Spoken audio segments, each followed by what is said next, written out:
तो आइए बच्चों कुछ क्वेश्चन करते हैं। इलेक्ट्रिसिटी साइंस का चैप्टर है, क्लास 10 का। एग्जाम आपके पास में है तो हमने सोचा कुछ साइंस में भी पढ़ा दें। स्पेशली चैनल तो हमने मैथ्स के लिए बनाया, लेकिन आज इच्छा की कि कुछ साइंस में भी पढ़ा देते हैं आपको।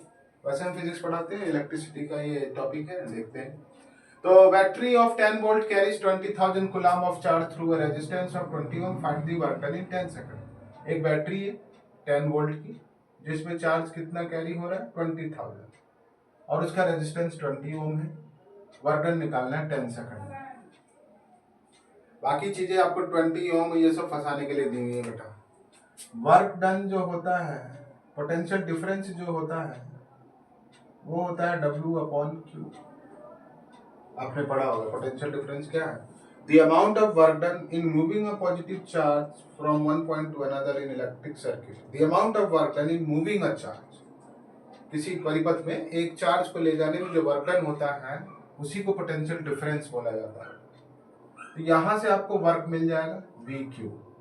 V आपको पता ही 10 वोल्ट है, V 10 है और Q 20,000। 1 2 3 4 5 सीधे लिख दो 2.0 इंटू 10 की पावर 5 जूल। तो ये आपका वर्क डन आएगा। सेकंड क्वेश्चन बहुत अच्छा क्वेश्चन है, ध्यान से समझेंगे। Two resistances when connected in parallel give a combined resistance of 10/3 ohm. When the same two resistors are connected in series, the combined resistance becomes 15 ohm. Calculate the individual resistance of each resistor. Question क्या कह रहा है बेटा आपको कि दो resistance जब parallel में जुड़े हैं तो उसका कंबाइंड रेजिस्टेंस यानी इक्विवेलेंट रेजिस्टेंस आपको 10/3 मिलता है, और उन्हीं को जब हम सीरीज में जोड़ देते हैं तो कंबाइंड रेजिस्टेंस 15 ओम हो जाता है। तो प्रत्येक रेजिस्टेंस कितने का है वो बताना। तो let resistances R1 and R2 are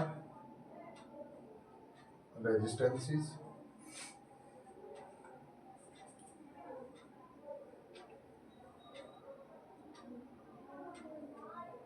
ठीक है, केस 1, व्हेन इट कनेक्टेड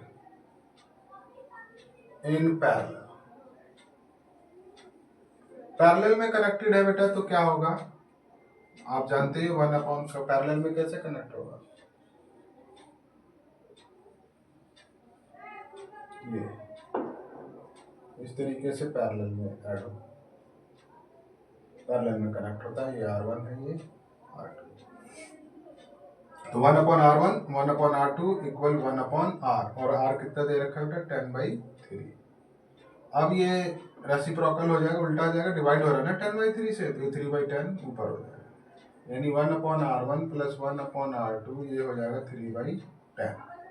ये इसको इक्वेशन 1 मान लीजिए, पहली इक्वेशन बन गई। अब दूसरे में क्या कह रहे हैं ये कि इन्हीं को जब हम जोड़ देते हैं, इसको हम जोड़ देते हैं किसमें, सीरीज में। तो सीरीज में जोड़ते हैं तो 15 ओम हो जाता है।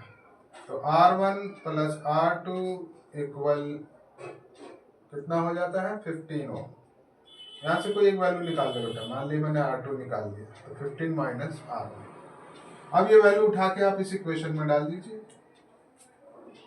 तो ये क्वेश्चन तो आपने कर लिया होगा, इसको मैं रब कर देता हूँ क्योंकि यहाँ हो सकता है नीचे ना दिखे बेटा, तो मैं ऊपर कर रहा हूँ। ठीक है, तो ये रब कर रहा हूँ। तो R2 हो गया, ये इक्वेशन 2 हो गई, यहाँ पुट कर दो। Putting the value of R1 R2 in equation 1। Equation 1 में R2 की वैल्यू डाल दो, 1/R1 प्लस 1/R2। R2 की जगह लिख दो क्या 15 minus R1, 15 minus R1 equal 3/10। यहाँ हमने R2 की वैल्यू ये डाल दी 15 माइनस R1। अब एलसीएम लेके सॉल्व कीजिए, अब तो क्वाड्रेटिक इक्वेशन बनने वाली है, इसमें दिख रहा है मुझे। एलसीएम ले लेते हैं,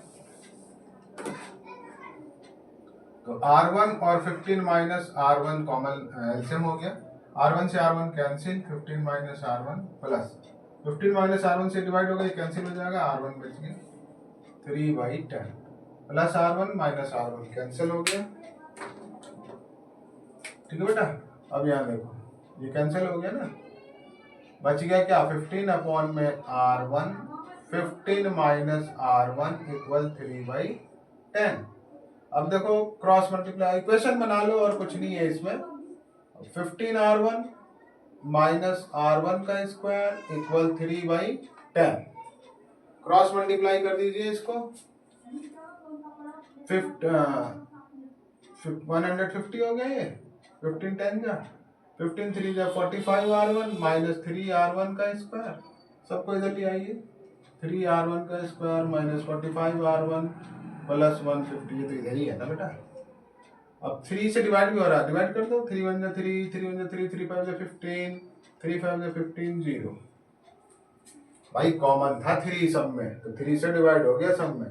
अब 50 मिडिल टर्म स्प्लिट फॉर्म हमने बना रखा है, वीडियो देखिएगा नहीं आता है तो, हालांकि 10th क्लास में आप इतनी तो उम्मीद करनी चाहिए कि ये सब आपको आता है। तो R1 का square minus 10R1 minus 5R1, 10 5 जा 50 और 10 और 5 जोड़ देंगे तो 15 हो जाएगा। अब R1 कॉमन ले लिए तो R1 बचा यहाँ माइनस 10, या 5 कॉमन ले लिए R1 माइनस 10। अब R1 माइनस 10 इक्वल 0 और R1 माइनस 5 इक्वल 0, तो ये R1 आ गया 10 और यहाँ से R1 आ गया 5। अब देखना है कि हम ले कौन से सकते हैं। यहाँ R1 आ गया, when R1 10, R2 क्या हो जाएगा, देख ही रहे हो 15 माइनस R1, तो 15 माइनस 10 5 हो जाएगा। जब R1 10 ओम होगा तो R2 5 ओम होगा। यहाँ कर देता हूँ, क्या पता ना दिख रहा हो ये, ठीक है। तो when R1 10, R2 यहाँ से देखिए 15 माइनस R1, तो 15 माइनस R1 क्या 10 है, 5 ओम आ गया। अब दूसरा ले लेते हैं, when R1 is what 5 Om, then R2 क्या हो जाएगा भाई 15 माइनस R1 5 10, तो यानी कि R1 10 है तो R2 5 है। जब R1 5 है तो R2 10 है, यही आंसर है बेटा आपका, 10 और 5। ठीक है, समझ में आया होगा, फिर से एक बार समझ लो।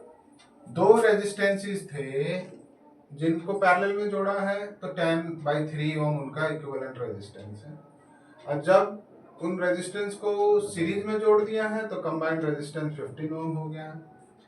इंडिविजुअल रेजिस्टेंस यानी हर एक इंडिविजुअल रेजिस्टेंस निकालना है, दो है ना, दोनों अलग अलग निकालना है हमें।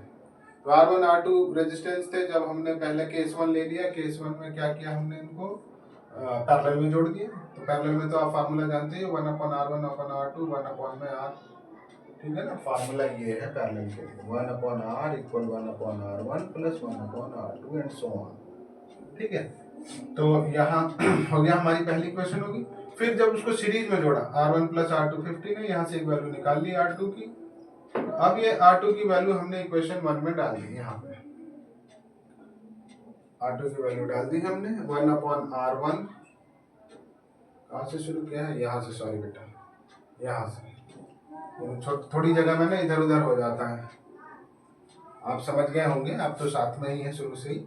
अब ये इस इक्वेशन को हमने यहाँ सॉल्व किया, यहाँ वैल्यू डाल दी है R2 की क्या 15 माइनस R1, और यहाँ एल्सियम ले लिया है, सॉल्व किया है, इसके बाद इधर हमने सॉल्व किया, उसके बाद लास्ट में सॉल्व किया।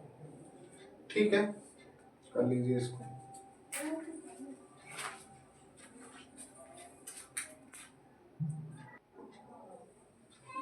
ये क्वेश्चन देखते हैं बेटा, इफेक्टिव रेजिस्टेंस निकालना है इसका हमें, find effective resistance of given circuit. तो इफेक्टिव रेजिस्टेंस देखो बेटा, ये आप देख रहे हो 1 और 2, ये स्ट्रेच करें तो एक ही में आएगा, है कि नहीं, यहाँ यहाँ इनके बीच में कोई रुकावट नहीं है बेटा, 1 ओम 2 ओम, इनके बीच में कुछ नहीं, ये सीरीज में है, 1 ohm and 2 ohm are in series. So effective resistance कितना हो जाएगा? जानते ही हो सीरीज में क्या होता है? सीरीज में होता है R1 प्लस ऐसे R2, ये 1 ओम प्लस 2 ओम, कितना आ गया? 3 ओम। अब ये इसके साथ पैरेलल में बेटा, ये 3 ohm and 1.5 ohm, 1.5 ohm are in parallel, तो पैरेलल कॉम्बिनेशन में है, ठीक है। तो नाउ इफेक्टिव रेजिस्टेंस कुछ मान लो, इफेक्टिव रेजिस्टेंस हमने मान लिया R, देन पैरेलल में क्या होता है? 1/R इक्वल 1/R डैश मान लिया इसको, प्लस 1/, ये जो है 1.5 है, 1/R डैश हमने निकाला है 3, सीधे ये भी लिख सकते थे 3 एंड 1.5, हमने लिख ही दिया 3 ohm and 1.5 ohm are in parallel, effective उसका R है, तो यहाँ कर देते हैं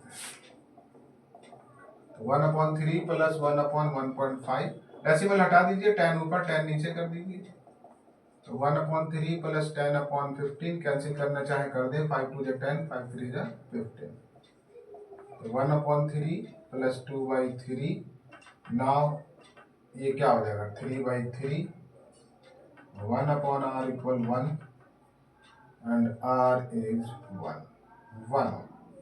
तो इफेक्टिव रेजिस्टेंस हमारे पास आ गया 1। ऐसे एक दो क्वेश्चन और कराएंगे आपको, इसको राइट डाउन कर लीजिए।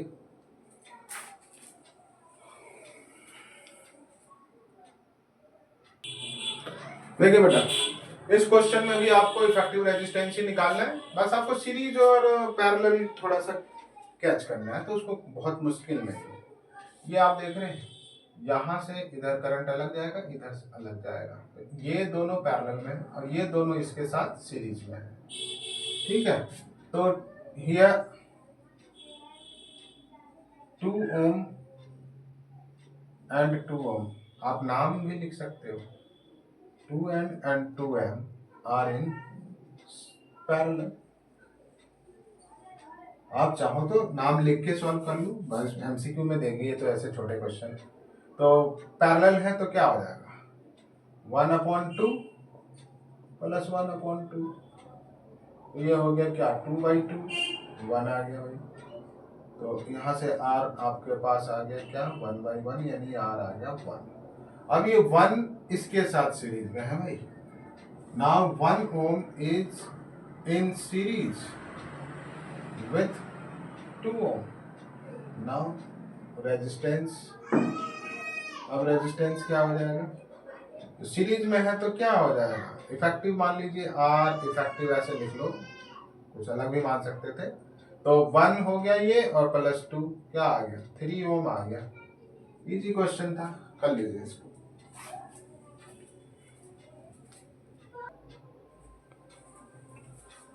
हाँ बेटा, तो एक क्वेश्चन और देखते हैं, इसमें भी इफेक्टिव रेजिस्टेंस ही निकालना है आपको। Calculate effective resistance in of given circuit, calculate effective resistance, effective resistance of given circuit. Circuit में देखते हैं बेटा, आप देख रहे हो, मैंने कहा था करंट अलग अलग जाएगा, तो समझ जाओ कि वो पैरेलल में। तो देखो ये, इसमें इधर अलग करंट, इसमें अलग करंट, इसमें अलग करंट, तो इस पूरे का इफेक्टिव रेजिस्टेंस मैंने R मान लिया, ठीक है। तो 1/R पैरेलल में है, ये 1/3 प्लस 1/3 प्लस 1/3, R1 मान लेते हैं, ठीक है बेटा, R1। तो 1/R1 एलसीएम 3, तो ये 3/3 हो गया, 1 आ गया, तो 1/R1 is 1/1, then R1 is what? 1 आ गया।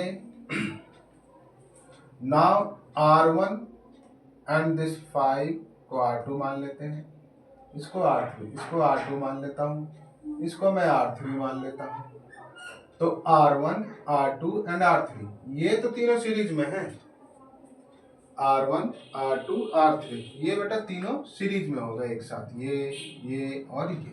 अब ये R3 निकाल लेते हैं एक और, तो ये भी पैरेलल में है, तो 1/R3 इक्वल 1/4 प्लस 1/6,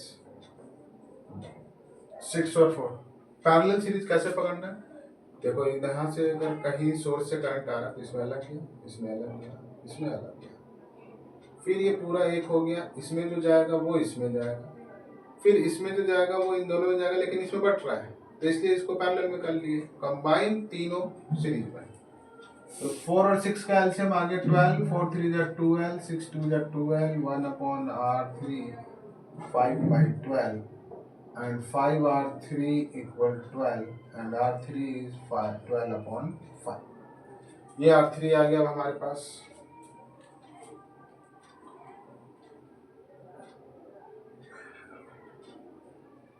ठीक है, तो 1/4 एंड 1/6 एलसीएम लेके इसको हमने सॉल्व कर लिया। ठीक है, अब ये R1 R2 and R3 are in series.